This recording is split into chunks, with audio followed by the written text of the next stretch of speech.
Now, using a different circuit, I have all three capacitors included, and I'm going to hold down a green key. The tone sounds normal, but I'm going to remove one of these capacitors and replace it with a 3-snap wire. The tone is different.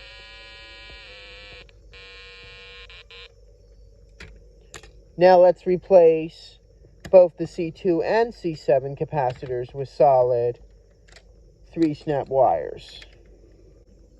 With only the C5 capacitor included, which is the biggest one, you only hear clicking sounds from the speaker. And hopefully you remember what you have learned about capacitors and how they work. You are now going to learn about capacitors in parallel. I have the C7 and C2 capacitors in this circuit, but with the left slide switch off, the C2 capacitor is omitted. I'm going to push a key on the keyboard.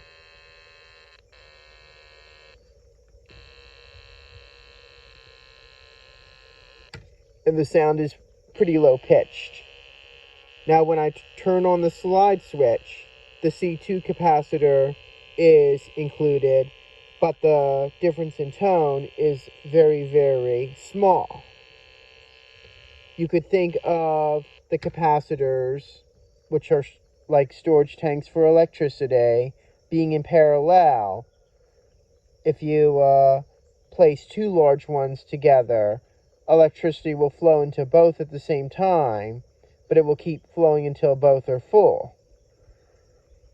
For the first variant, I am going to switch the locations of the capacitors.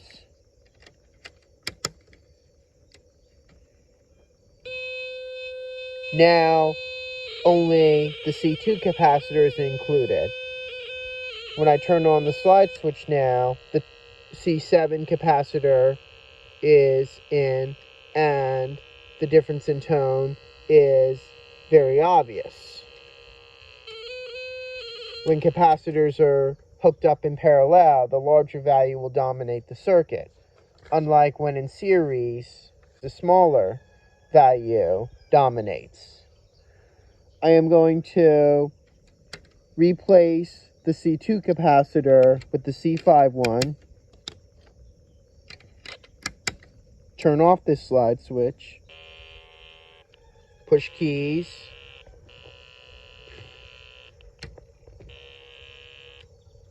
Now with the slide switch on, you only hear a clicking sound from the speaker, because connecting the bigger capacitor in parallel with the small one will increase the total capacitance greatly. Finally, I'm going to swap their locations.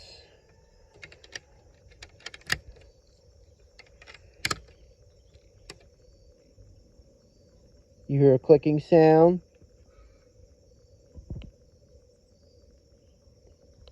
With the slide switch on, you still hear it. Now with the capacitors in parallel, the way they are connected, there is little effect on total capacitance, the opposite of when they were hooked up in series. I modified the previous circuit to include all three capacitors, and when I hold down a green key, you only hear a clicking sound from the speaker.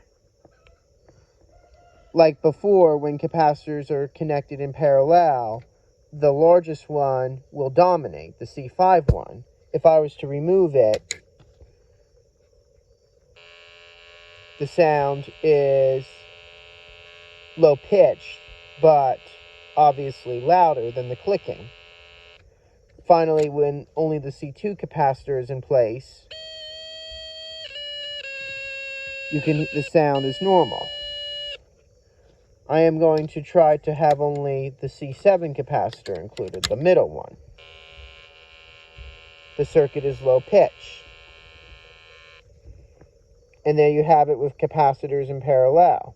Hopefully you learned a lot about how capacitors work. The next several projects will cover resistors.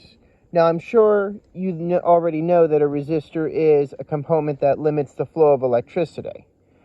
In this project, I am going to show you how resistors work in series. I have the R3 resistor plus the adjustable resistor connected in series. I'm going to turn on the right slide switch. You hear a tone.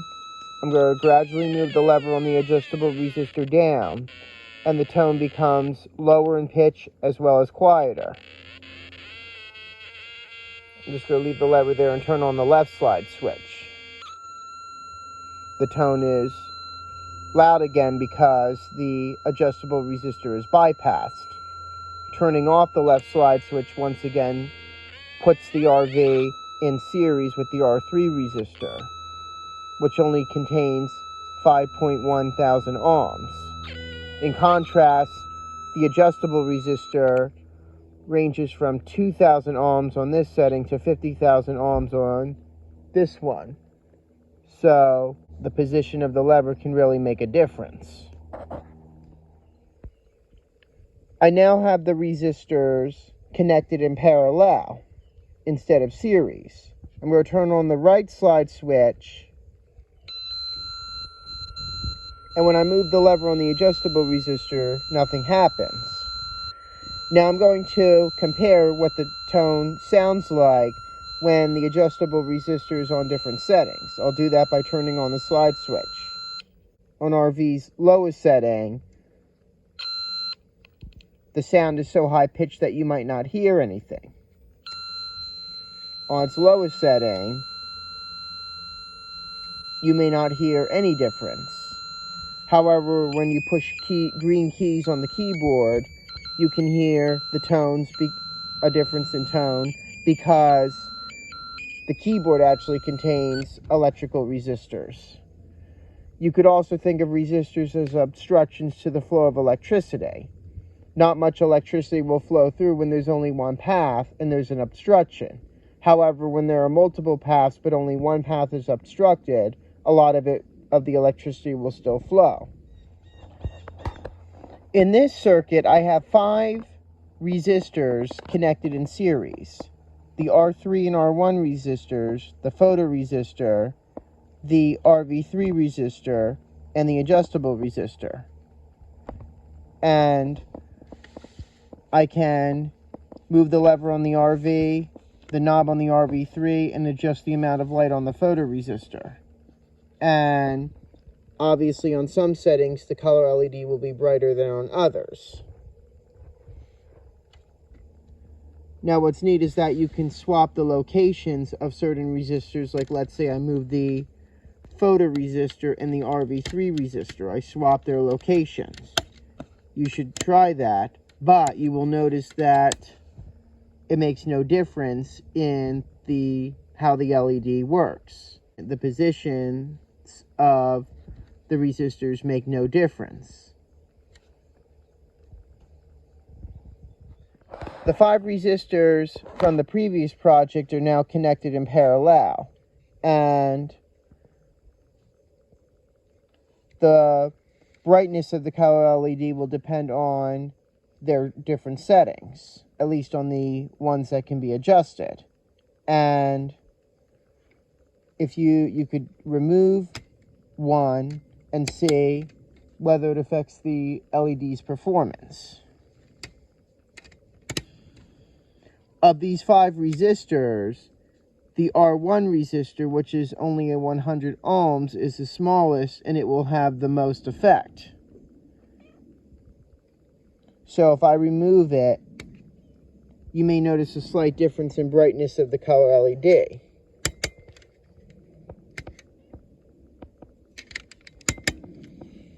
Unlike if you remove any of the other resistors. This is a pretty loud keyboard, and I am going to play a song on it. There are several different songs that you can play, but for time's sake, I'm just going to play one. And you can guess which song that will be. Here we go.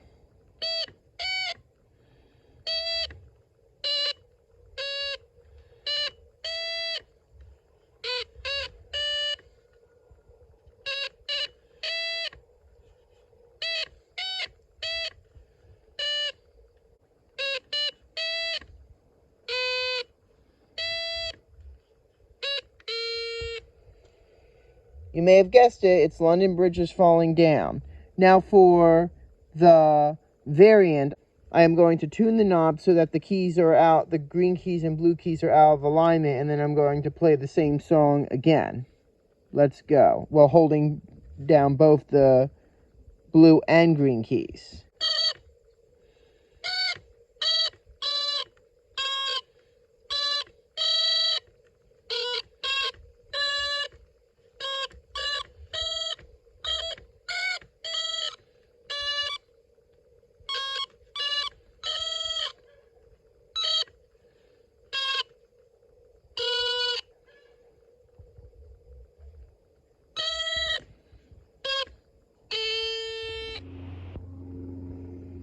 This project is going to teach you about Morse code.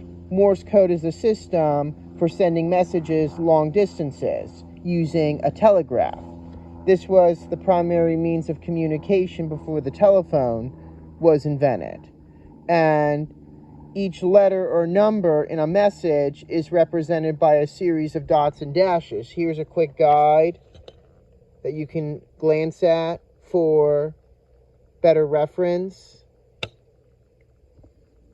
But a dot would mean a short sound, while a dash will mean a long sound. Now note that it doesn't matter which key you push. However, you can use the blue keys to send messages to like one friend, and then the green keys to send messages to another friend, and they can know to recognize the difference in pitch, so they know whether the message is theirs. And turning on the left slide switch will change the sound's pitch when you press the green keys.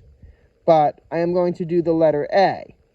For A, I am going to hit one key quickly and then hit it, hold it down. Now for the letter B, I'm not going to do all the letters. I'm going to hold a key down and then press it rapidly 3 times because it's 1 dash and 3 dots. Of course, it could take a very long time, especially if you're sending a very long message, but it was better than writing letters and having them transmitted long distances, especially during urgent needs. This is an audio amplifier that uses a transistor. I'm going to blow loudly and talk loudly into the microphone and listen carefully if you can hear anything.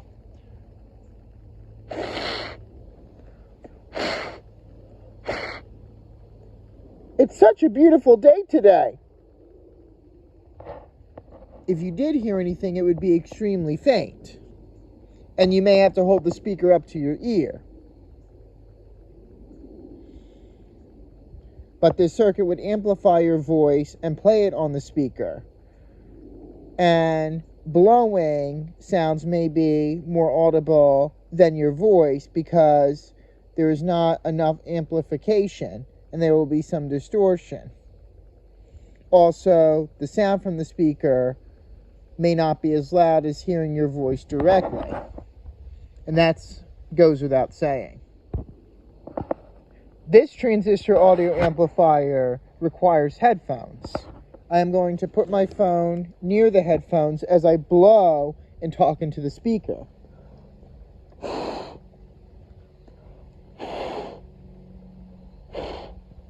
Good evening. Are you excited for the weekend? I certainly am. Like in the previous project, the blowing is more likely to be audible than your voice for the reasons that I mentioned earlier. Here, you can use your own parts to complete the circuit and make the speaker sound. Here there are 4 different methods. The first is using a puddle of water. The second is using a sharp pencil and filling in these squares several times over. And the third is either breaking a pencil in half and touching the jumper wires to the lead. I'm not going to do these 2 methods, but I think I do something similar in the projects of Snap Circuits Extreme. So you can see my video there. And then I'm also going to place the loose ends of the jumper wires in water. But to start, I'm going to dump a small amount of water on the table. Oops, that's way more than I wanted to, but it should be okay. And I'm going to place the ends of the jumper wires, make sure that the metal ends are touching.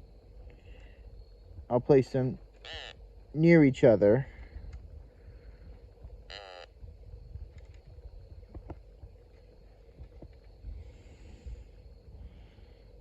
But short, narrow puddles may not produce any sound.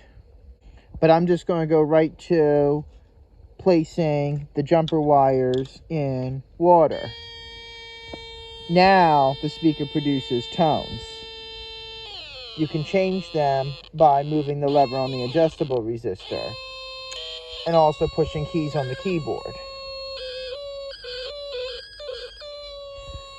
Another thing I'm not going to do is place salt in the water, and the sound will be higher in pitch because salt water has less resistance than traditional water. This is a color touch light. You would turn it on by placing your fingers between these 2 points. And as you can see, the color LED lights up very dimly. If it doesn't, you may have to wet your fingers, which I'm going to do to make the color LED brighter. The 3 following projects require apps, and obviously I'm using my phone and I don't have a working tablet, so unfortunately I am not able to demonstrate them.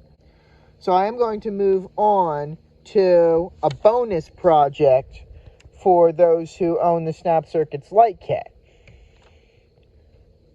which I do. And the light kit has the color organ, which is a multicolor LED, just like the color one included in the sound kit. But I'm going to turn on the slide switch, and when I push keys on the keyboard, the color LED flashes.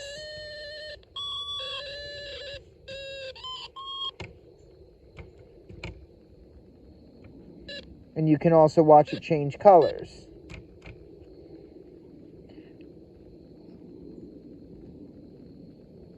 That's pretty cool. And then you can turn on the optical control setting, and the LED on the color organ will change more slowly. You hear a buzzing sound from the speaker, but you can still push keys on the keyboard. You can also wave your hand over the photoresistor for even more combinations. You can also place one of the attachments, such as the egg, over the LED for enhanced effects. However, I'm not going to do that because it is still too bright outside for me to see the light patterns well. But with that said, thank you so much for watching the projects for the Snap Circuits Sound Kit. And I hope that you learned a lot about sound as well as other principles of electricity. And I look forward to continuing to demonstrate projects from my Snap Circuits Extreme Kit.